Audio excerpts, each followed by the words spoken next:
Okay. గౌరవ deputy commissioner గారి ఆదేశాల మేరకు ఈరోజు ఆదోని స్టేషన్లో గతంలో NDPL అదేవిధంగా నాటుసారాయి కేసులలో పట్టుబడిన 23 వాహనాలు, ఇందులో 3 ఆటోలు, 20 2 వీలర్స్, వీటిని ఈరోజు వేలం వేయడం జరిగింది. ఈ ప్రభుత్వం సర్కారు వారి పాట మొత్తం ఈ 23 వాహనాలకి 72,000 ఇవి మనము RTI ట్రాన్స్పోర్ట్ డిపార్ట్మెంట్ నుంచి తెప్పించుకున్నది. ఈ 72,000కు గాను మనకి 1,15,500 రూపాయలు వేలం పాటలో మనకు వచ్చింది.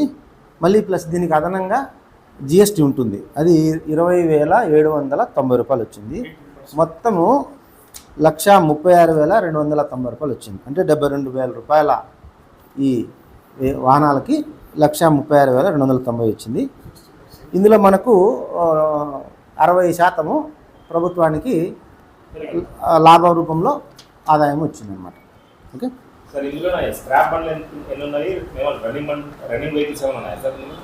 ఇందులో 3 వెహికల్స్ రోడ్డు వర్తి, బైక్లా ఆటోలా సార్? బైకులు, మిగతావన్నీ స్క్రాప్. మొత్తం స్క్రాప్.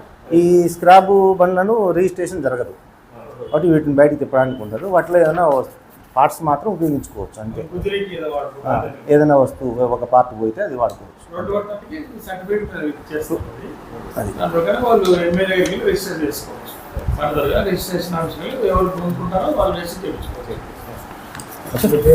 నా పేరు Ramakrishna Reddy, assistant excise superintendent, Kurnool.